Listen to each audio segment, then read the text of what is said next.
Allora, abbiamo i due nostri interlocutori giovani, studenti, a cui chiedo adesso la parola. Allora, chi di voi due vuole incominciare? Facciamo Irene? Va bene? Perfetto. Che cosa, un'esperienza toccante, che cosa ne è venuto da questo, anche da questo dialogo che avete potuto avere? È stato un dialogo fondamentale, in un momento del genere ancora di più forse.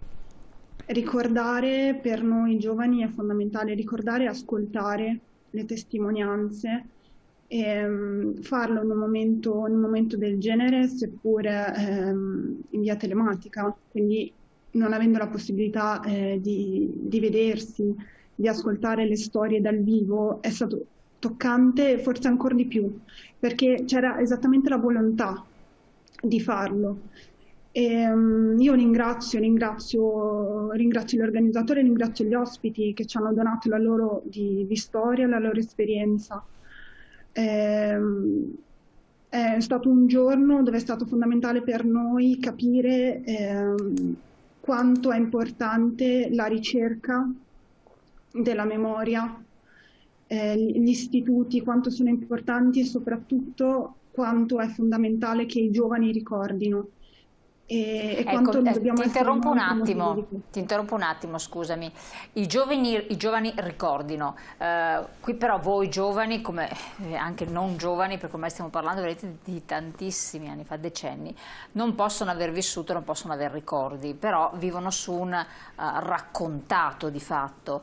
Quindi non è tanto il ricordo, è la consapevolezza di fatti molto molto gravi che sono accaduti, come vengono da voi giovani recepiti, accolti, e questo come va a spiegare al contrario, non essendoci memoria e ricordo esperienza fatta e quindi di prese di posizione acquisite, come altri giovani possono invece schierarsi dalla parte opposta e avere delle reazioni come c'è stato intrusioni sul web durante questi momenti importanti proprio nell'ambito delle scuole e così via, secondo te? Guardi, allora, quello che ha detto è vero, nel senso noi non abbiamo avuto non abbiamo vissuto queste esperienze in prima persona per motivi anagrafici, banalmente. Però io ho parlato di ricordo perché c'è chi oggi non può più raccontare la sua esperienza, non può più raccontare il suo ricordo, quindi spetta a noi ascoltare i racconti che ci vengono dati anche in queste occasioni e trasmetterli e farli nostri. Perché è vero che le esperienze forse sono personali.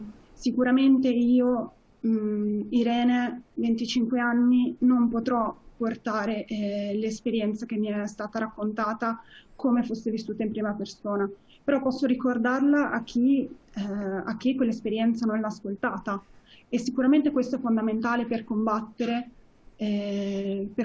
quello che stiamo vivendo come giovani, ma la mancanza, il negazionismo di quello che c'è stato non è una prerogativa solo dei giovani, è questo quello che preoccupa di Certo. più. E proprio per questo noi abbiamo la responsabilità di ascoltare e di ricordare, anche perché appunto non può più farlo. Ti è mai capitato di incontrare dei tuoi coetanei o studenti che siano dalla parte del negazionismo, cioè che non accettino che siano sì, negazionisti di fatto di questo, o no? Mi viene da dire fortunatamente no, non mi è mai capitato, però ascolto, Che messaggio potresti apprendo. dare? Esatto, che messaggio potresti dare?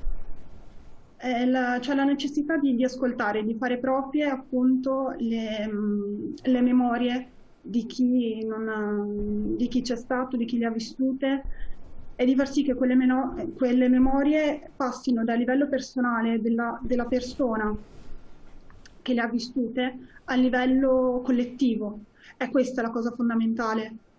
Trasmettere non tanto il messaggio che quelle esperienze sono successe forse a quella singola persona, ma che quelle esperienze coinvolgono tutti. Ed è questo forse il messaggio che dobbiamo passare anche alle persone che negano questi fatti e alle persone che forse non hanno voglia di ascoltare. Dobbiamo ascoltare anche per loro. Chiarissimo, ti ridò dopo la parola, volevo sentire invece Tommaso relativamente, leggiamo un messaggio prima all'esperienza. Purtroppo essendo la storia vecchia quanto l'esistenza dell'uomo ci ha insegnato che nel bene e nel male si ripete, in modi e forme diverse ma si ripete, non penso che sia diverso in questo caso. Vabbè, i cicli e ricicli noi della storia. Tommaso, chiedevo l'intervento per quanto riguarda questa esperienza che avete fatto, qual è stata la narrazione che più ti ha colpito? Ma in realtà mi hanno colpito tutte in un certo modo, nel senso che contribuiscono tutte nel loro spaccato e nella loro particolarità a ricostruire quello che è stato un momento buio e, come si diceva prima, lontano in questo momento, perché ormai sono passati quasi 100 anni in realtà, e dobbiamo iniziare a fare i conti con questa cosa. E non è sempre semplice, appunto, come si diceva, riuscire a figurarsi esattamente che cosa sia stato quella cosa. Io credo che non ce ne sia uno in particolare che colpisce di più.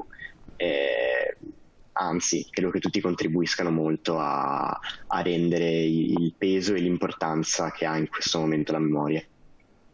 Nell'interazione che c'è stata durante questo evento che è stato organizzato, c'è stata una frase, un racconto, un qualcosa che ti è rimasto impresso, che vuoi raccontare?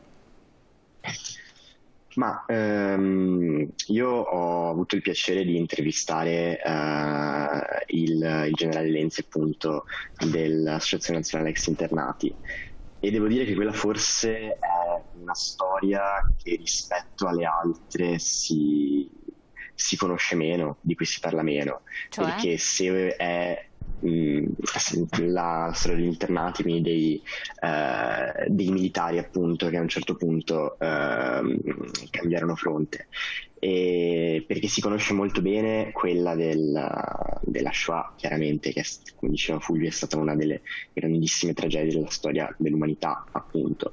Si ricordano, ogni tanto ci si ricorda anche di parlare dei prigionieri politici, per esempio, dei malati mentali, degli omosessuali, degli associati, delle lesbiche, appunto, che sono tutte le categorie che venivano discriminate. Più raramente ci si concentra magari su una storia come quella del padre del generale.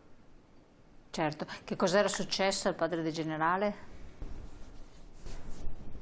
Ma il padre del generale era appunto un internato, quindi non un prigioniero politico, non un comunista, appunto, o un omosessuale. Era un militare che all'alba, sostanzialmente, del governo Badoglio, del cambio di regime, aveva deciso di non passare dall'altra parte, sostanzialmente di restare fedele alle sue idee, sostanzialmente di non accettare quello che era di non accettare quelle che erano le estreme conseguenze di quello che andava succedendo in quel momento. Quindi è una storia sicuramente interessante per le sfaccettature che può dare maggiormente a una storia già di per sé molto complessa. Grazie. Fulvio, state sempre con noi, Fulvio Del Zio. Intanto volevo mettere in onda 2 messaggi che sono arrivati e riflettere appunto su un contenuto che può essere anche molto interessante da analizzare. Vediamo se dalla regia mettono in onda i messaggi. Allora, vediamo di leggerli.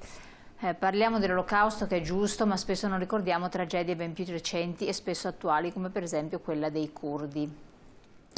Allora, e qui mi riallaccio a quello che diceva Tommaso. È un momento, si percepiva chiaramente, è un momento lontano, cioè quasi 100 anni sostanzialmente, veramente lontano, di cui tantissime generazioni ormai non l'hanno neanche studiato, non sono stati nemmeno a studiarlo a scuola, diciamo onestamente, perché non si arrivava. Sì, se ne parla, memoria eccetera, però colpiscono magari i giovani anche altri fatti, altre tragedie molto più recenti e tutto sommato nella globalizzazione più vicine, il fatto di ricordare la tragedia dei curdi, ma quante altre quante altre tragedie e stermini vengono compiuti anche in Africa, per dirla, o in tante altre regioni del nostro paese, e sono vicine nel tempo e che non hanno un eco o non ci trovano così orripilati come quando parliamo della Shoah. E quindi può essere l'occasione, ho colto anche dalle parole di Tommaso, mi viene da interpretare, perché sono generazioni giovanissime, perché dicono è lontano nel tempo, perché ce ne sono anche altri, lui stesso ha detto ci sono anche altri fatti, cioè ci sono anche altre categorie che erano state coinvolte, vediamo appunto chi si era sottratto, il padre di questo generale, vuoi, come diceva lei, gli omosessuali o le lesbiche o le persone disabili, eccetera. Quindi è proprio il fatto di creare violenza nei confronti di gruppi, a prescindere dal momento storico, e ricordare questo come qualcosa di aberrante, cioè forse questa è anche l'importanza della memoria, e quindi non far più distinzione verso chi è stato rivolto, ma proprio in sé per sé atti aberranti. Per me chi nega l'Olocausto lo fa solo perché è d'accordo con quegli ideali malsani, vorrebbe dentro di sé riabilitarli, purtroppo. Quindi è questa la cosa terrificante, no? Beh, premesso che insomma, è sempre, non è il caso di fare classifiche, no? No, però, ma si parla di atti, perché c'è stata, indubbiamente c'è stata la tragedia di Curdi, quello che è successo in Ruanda, ma anche stando qui vicino a noi, 30 anni fa nemmeno, la guerra dei Balcani, insomma, o altre situazioni che stiamo anche vivendo nei nostri giorni, insomma.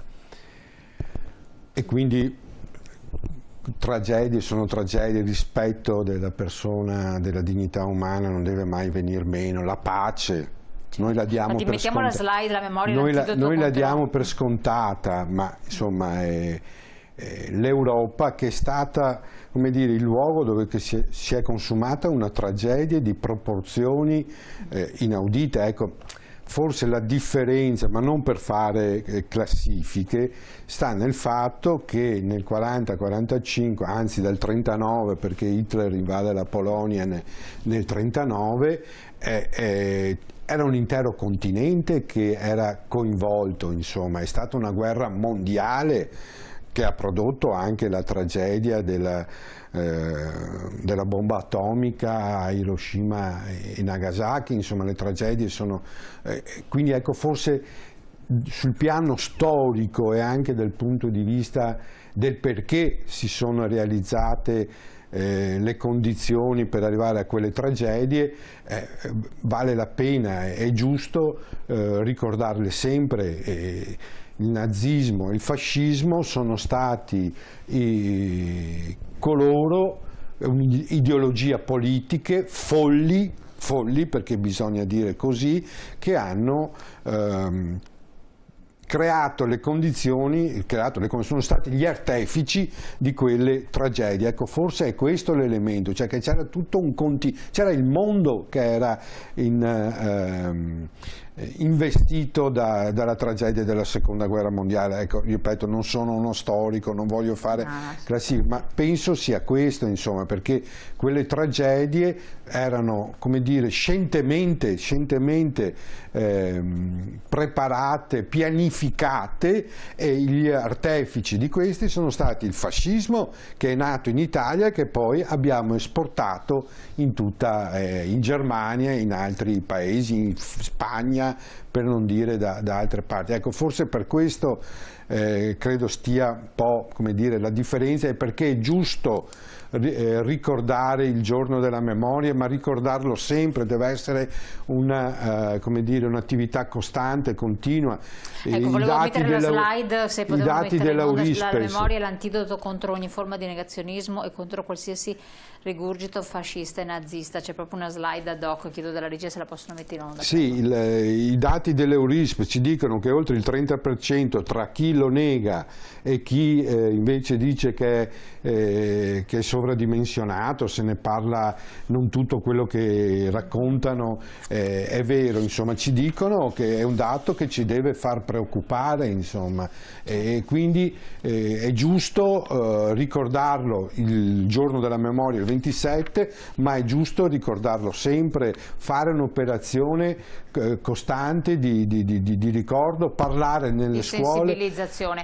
E soprattutto deve essere anche un impegno quotidiano. Chiaro, di stermini nella storia ce ne sono stati a bizzeffe, ma a differenza delle altre che avevano sempre uno scopo di potere e denaro nascosto, questa aveva lo scopo dichiarato di uno sterminio di una popolazione e di certe categorie. Sì, è quello che avevo detto anch'io prima. Pubblicità rapidissimi, poi torniamo ancora insieme anche con i due studenti, continuiamo questo è anche di un'iniziativa popolare che state sostenendo anche voi dello SPCGL, tra poco.